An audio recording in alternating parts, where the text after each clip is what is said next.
Ugh, another pointless video call where nothing gets done. I think you're on mute, David.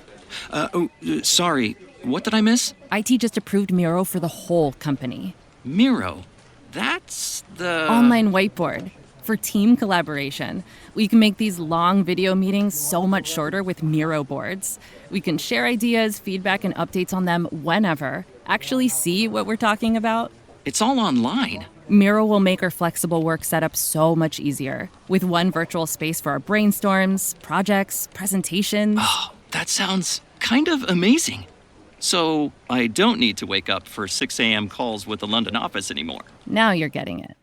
Don't let time zones get in the way of your team working well together. See why 99% of the Fortune 100 trust Miro to get good work done from anywhere. Get your first 3 boards free at Miro.com. That's MIRO.com.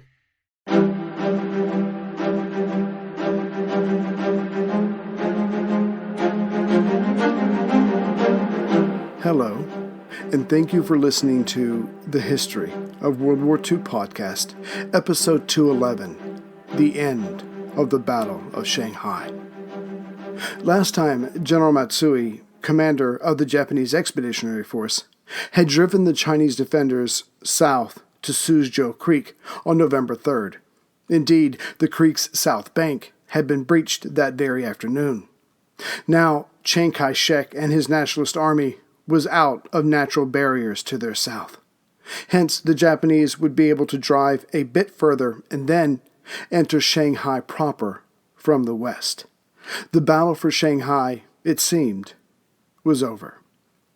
And yet, as the Japanese seemed poised to enter Shanghai, they had lost many men to get to this point. What's more, Chiang still had numerous divisions in the area.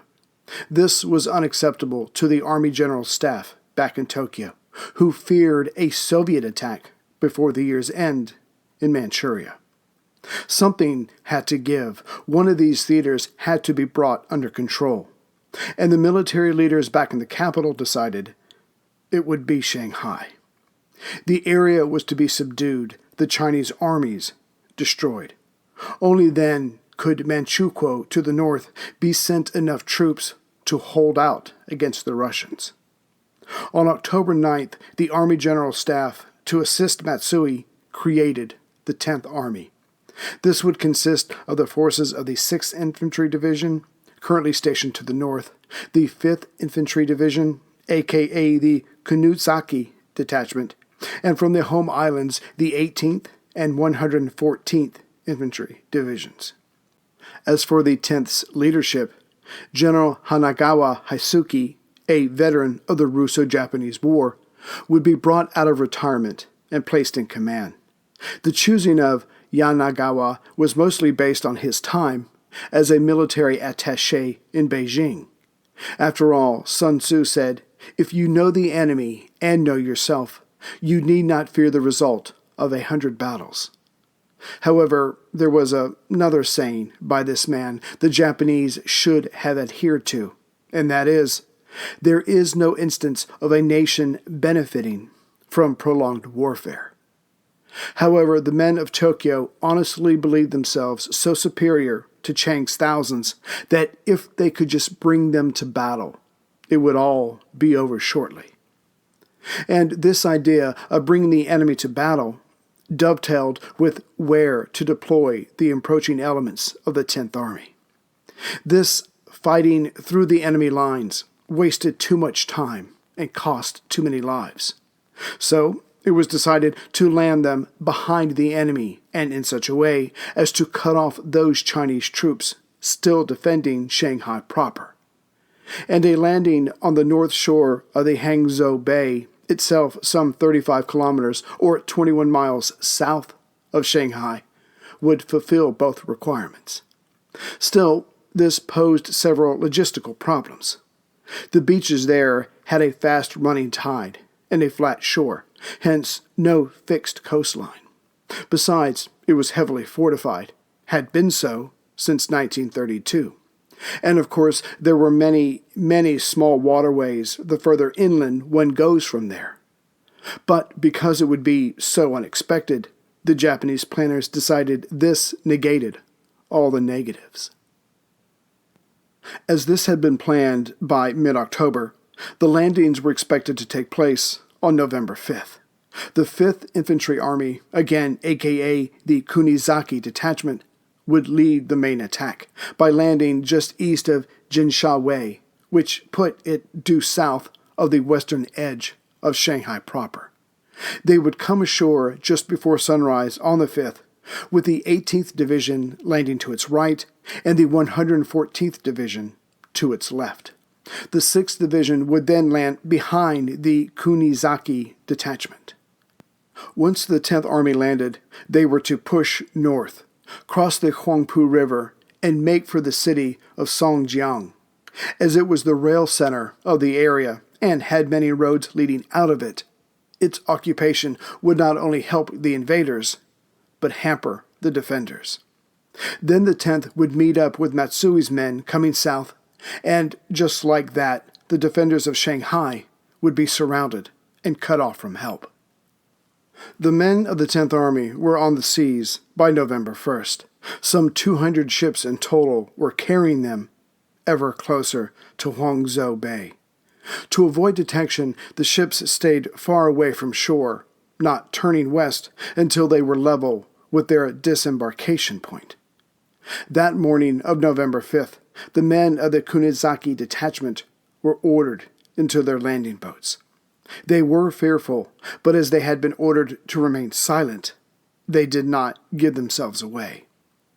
As the boats closed in on shore, the men within them waited to be fired upon. But no shots came. When the boats were closer, their bottoms struck ground. Though still far from the shore, the men jumped out and made for land. A few salvos came their way. One man was hit in the thigh. But the men of the detachment figured out that 1, the defenders were guessing where they were, and 2, there weren't as many Chinese ahead of them as predicted. The Japanese came ashore, covered in mud from having dropped to the ground, their training taking over, when the first shell landed.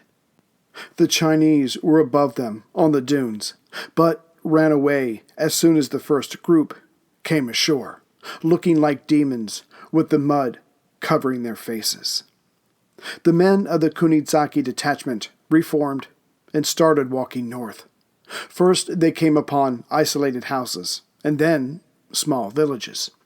Some of those had defenders inside, ready to shoot the Japanese in the back once they passed. So the invaders started burning the houses they came upon. A few times, their machine gun had to be set up and fired to chase away the Chinese, hiding in a stone building. But most times, the defenders fled, scared by the larger body of men coming their way. Hello, Ray here. Does your business have any New Year's resolutions?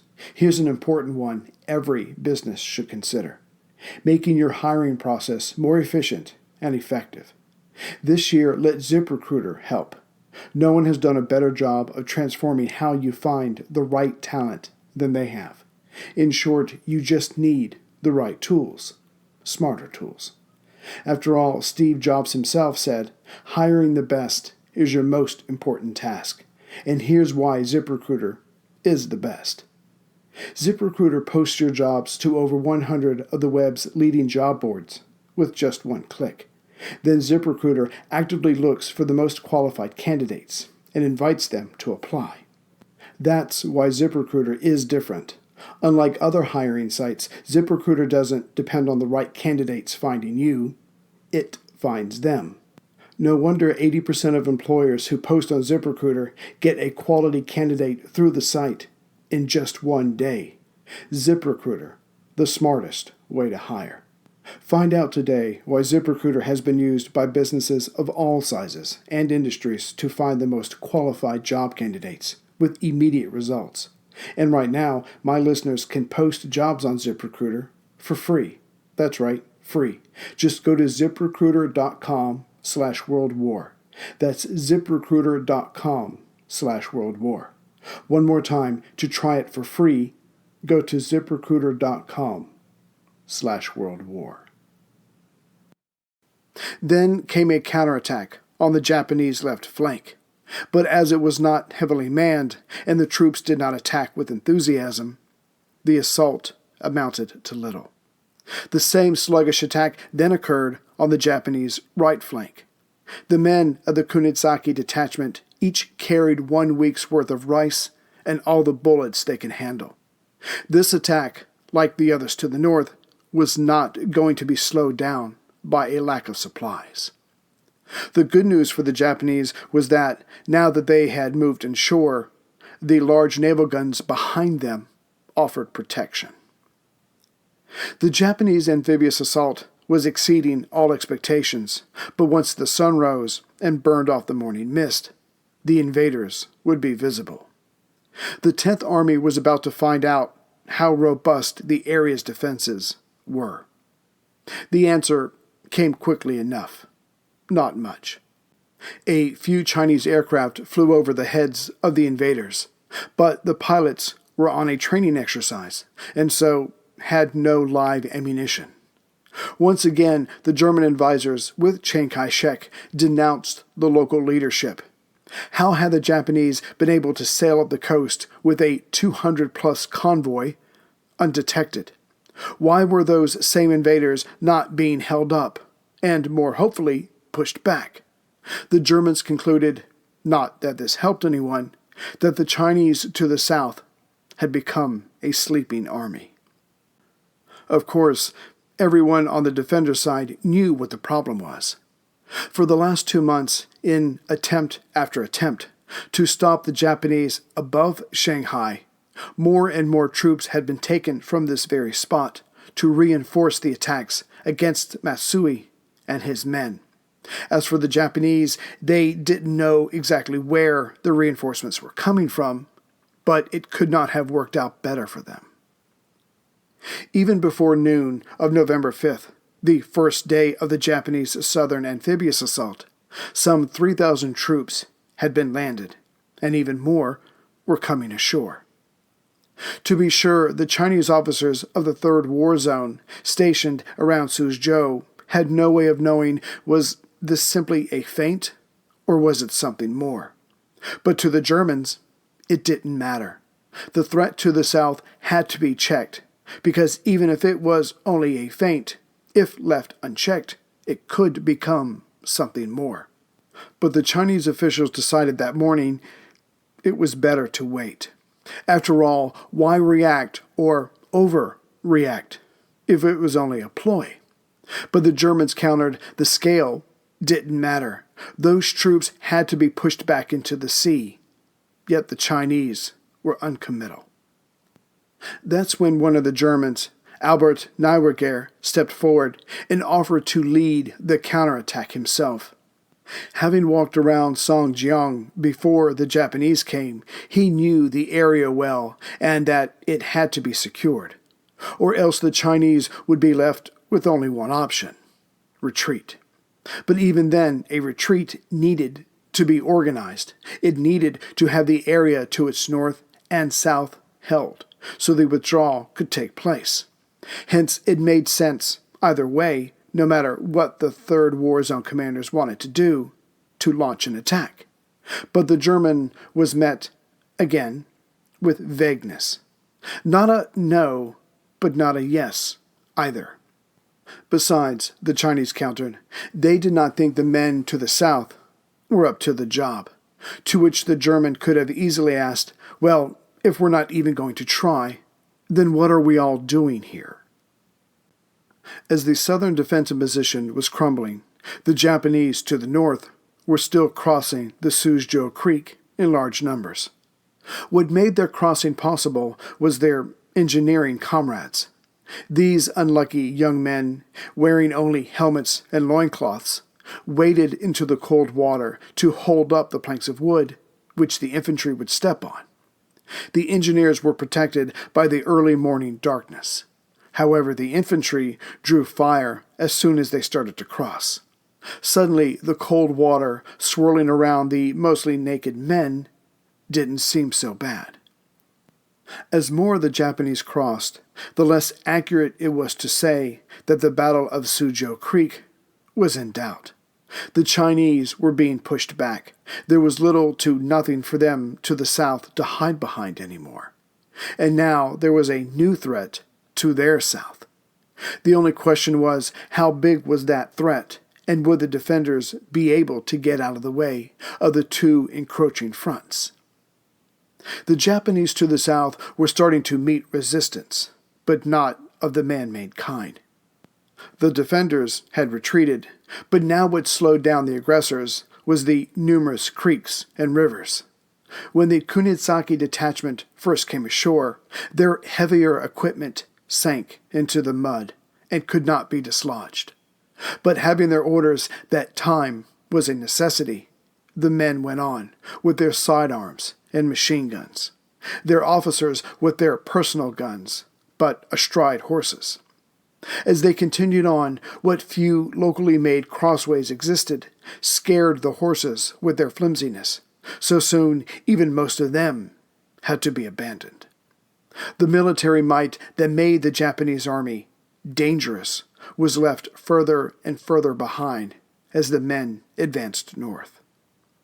Still, by the evening of November 5th, the same day they came ashore, the advanced units were now inland by some 3 miles, or 4.8 kilometers.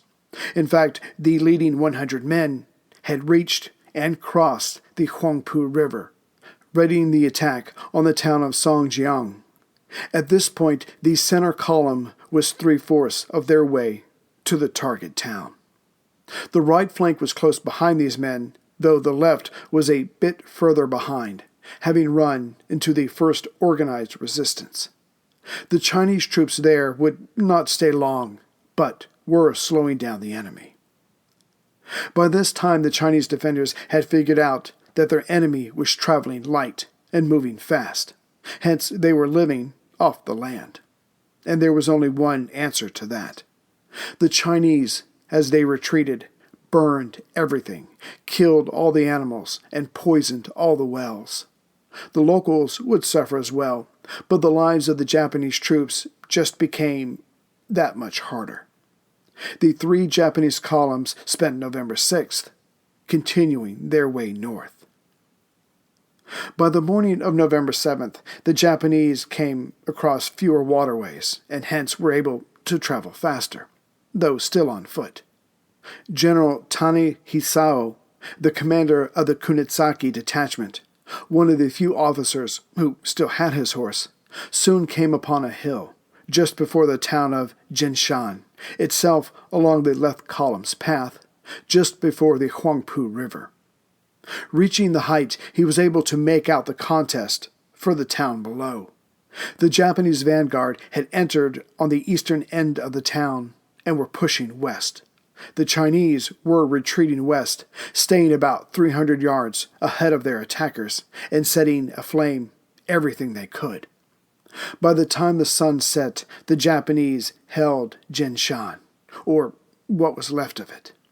The Kunitsaki men were able to find one intact building and began to settle down for the night. But soon someone yelled, "Fire!" and the weary men evacuated. Their only hope for a peaceful rest that night was to find a second building, untouched by fire. The normal Chinese snipers may not have been about, but enough saboteurs remained behind to cause the enemy every headache they could. Up until now, there was only the Chinese 63rd Division, which had been trying to stop the attack from the south.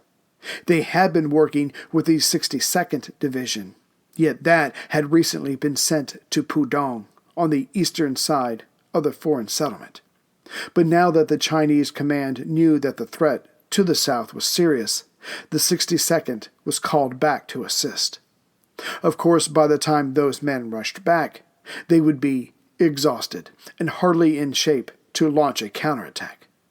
Besides the 62nd, 6 other divisions from further away were being ordered to come and check the invasion from the south. But, truth be told, of those divisions, most were vastly under strength, suffered from low morale, and were slowed by the same waterways that had affected General Matsui's attacks north of Shanghai. Here's a question for you. What would you do to save humanity? And how far would you go to stop someone who was getting in your way? The ancient rivalry of assassins and Templars cuts to the heart of good versus evil. But it wasn't always clear who was good and who was evil. Plug in to explore the amazing world of medieval feuds. Echoes of History, Assassins vs. Templars is a special collaboration between History Hit and Ubisoft, the masterminds behind the Assassin's Creed games. Hosted by Dan Snow from History Hit and Matt Lewis from Gone Medieval, together they will take a close look at the real history of the secret societies, which inspired the Assassin's Brotherhood and the Templar Order in the Assassin's Creed games. Plus, they will bring on other premier historians as they discuss unearthing the myths of the Grail and who really was the inspiration for the main characters in the game. Echoes of History, Assassins vs. Templars podcast is available right now wherever you get your podcasts. Listen and subscribe to Echoes of History today to discover the hidden truths that have shaped our world and inspired the video game series. That's Echoes of History, wherever you get your podcasts. Listen today and subscribe for more. By now, it was clear to Chiang Kai-Shek's generals that it was too late to push the Kunigsaki detachment back into the Huangzhou Bay. As such, the Huangpu River was their last chance to make a stand, even if that meant just calming the situation so a retreat could be organized. But then came a list of reasons why the Huangpu line would not work. As the defenders did not think there would ever be fighting in this area, no fortifications had been prepared. Next, and more importantly, the majority of the civilians in the area had left their boats tied to the south bank before they fled, giving the Japanese the very vessels they needed to cross in large numbers. And lastly, the generals also carried on with the practice of throwing in newly arrived troops to stymie the advance. These youths were tired from the marches and did not know the local land or the overall situation. So when the 107th and 108th Divisions arrived from central China, they were told on November 8th to hold Songjiang, at least until the 11th, for that's when those 7 divisions should arrive. The 2 divisions marched south as ordered and entered the town. They fought tenaciously, but were outgeneraled and outgunned. By the end of the next day, November 9th, the men of the 107th and 108th were in full retreat. Songjiang was all but surrounded by enemy forces. By November 9th, the majority of Chiang's men, officers and soldiers alike, considered the Battle of Shanghai lost. Men within Shanghai proper started collecting weapons and making their way west. There was a chance they would be shot for desertion, as Chiang was growing more angry by the apparent loss of his city, but the Japanese would shoot them for sure.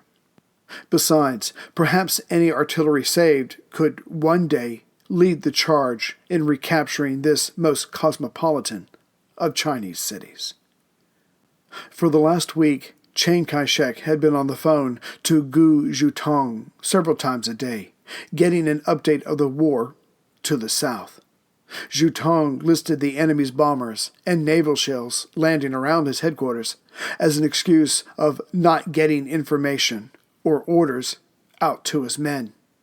Then Chen Chong said out loud what everyone else had been afraid to. It was time to cease resisting at Suzhou Creek.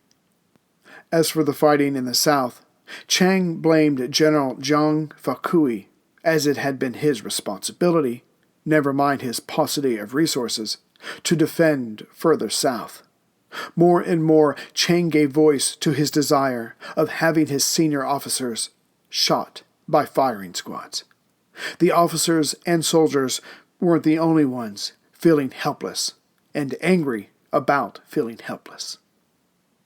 Late into the night of November 8th, Chiang issued an order to the head of the Shanghai Police Department, Kai Jianzheng. The police had become de facto soldiers in the last few months.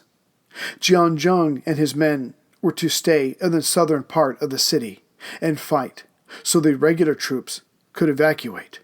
The order was passed through Zhang Fakui, who was relieved that he and his men would be leaving. But Jianzheng said no, he would not lose his life for a city that was already lost. Chiang ordered Fakui to shoot Jianzheng, but Fakui did not, knowing his superior's nerves were strained. In the end, the police fought while the army retreated. Jianzheng survived the fall of Shanghai. The retreat of the Chinese defenders stationed in Shanghai started orderly enough at 10 a.m. on November 9th. These men were followed by thousands of civilian refugees. Ignoring them, the soldiers set fire to everything they considered useful to the enemy, the new masters of Shanghai. But that order soon broke down. When the close-by Japanese took the Hongjiao airfield, they immediately sent up fighters to strafe the fleeing enemy columns. Bridges and telegraph wires were also destroyed. As communication was now impossible, panic started to set in. The civilians picked up on this, and soon everyone was running. But as it was all now chaos, the efficiency of the retreat was retarded. As for the hundreds of thousands of Chinese troops in between the two Japanese fronts, panic also wove its way through them. For they all knew what would happen to them if caught by the Japanese, and here rank held no privileges. So officers were scrambling just as much as their men.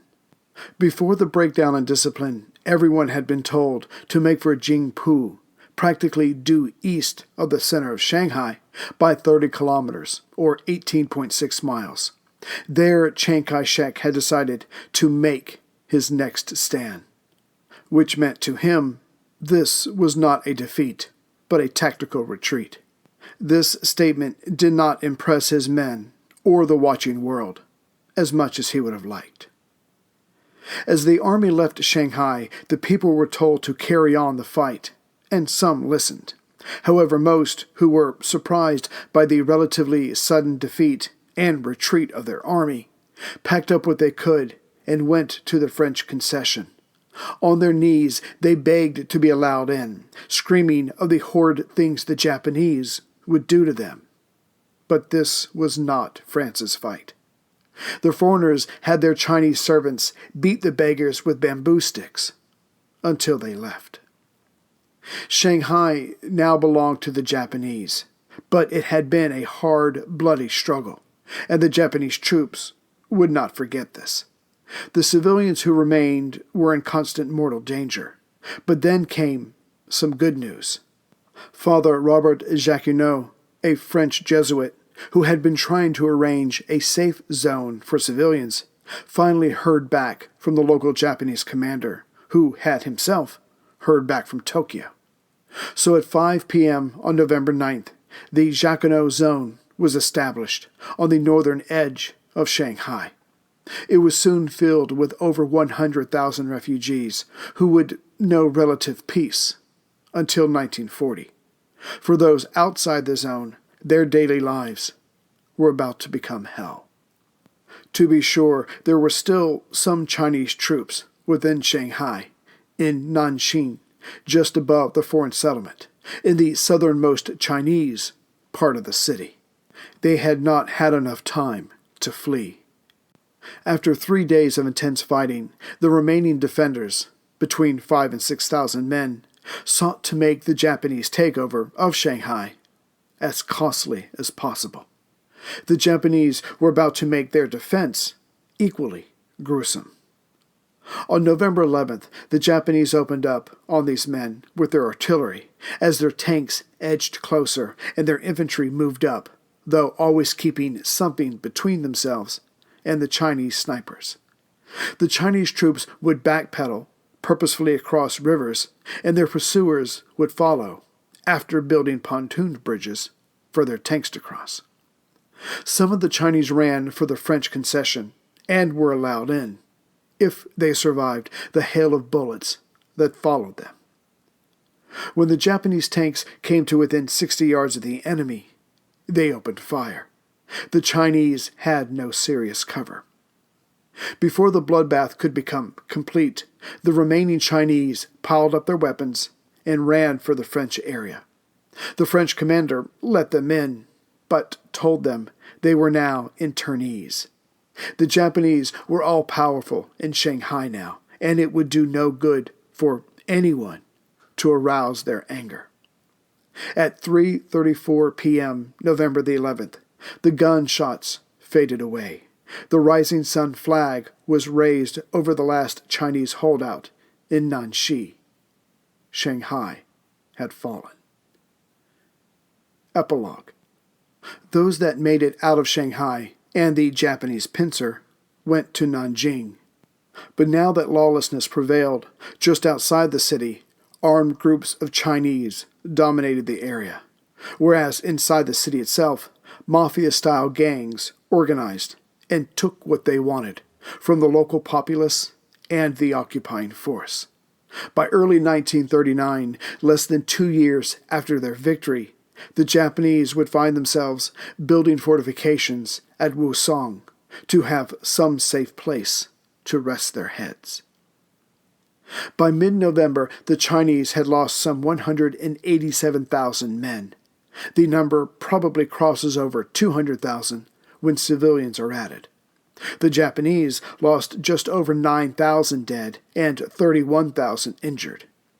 But the most important factor for Chiang Kai-Shek was that most of the dead had been his best German-trained troops. It would be many years, almost near the end of World War II, with massive American aid, before the Nationalists would recover from this defeat. As for the League of Nations, the meeting in Brussels did nothing for the Chinese. Chiang's only foreign victory was that now Stalin would provide him with arms. The downside of this was that the Japanese would go on to focus on China for the foreseeable future. As for Chiang Kai-shek's German advisors, he would listen to them less and less, but that had more to do with Chinese culture than the quality of their advice. They would all return home by the end of 1938. The Japanese pursued the retreating Chinese columns. Indeed, it was prudent that they do so. But it seems that General Matsui, on his own initiative, decided to march on to Nanjing. In fact, he had told a German reporter that this was his intent back in late October. For Matsui knew his superiors back in Tokyo liked officers who took the lead and didn't always ask permission, thus putting them in an awkward position. On November 13th, there was another amphibious landing just north of Shanghai. And perhaps feeling that he never had enough troops during the battle, Matsui, along with the other local commanders, decided on November 15th to take Nanjing, Chiang's capital. The Japanese columns set out, chasing their Chinese counterparts. However, the former killed many civilians as they came on at the end of each day. For some, it was entertainment. For others, it was for revenge, for the harsh battle that had been Shanghai. In December, the Japanese army would reach Nanjing, and as the soldiers had murdered and raped their way there, some seemed excited to be able to do it all over again, but this time on a massive scale.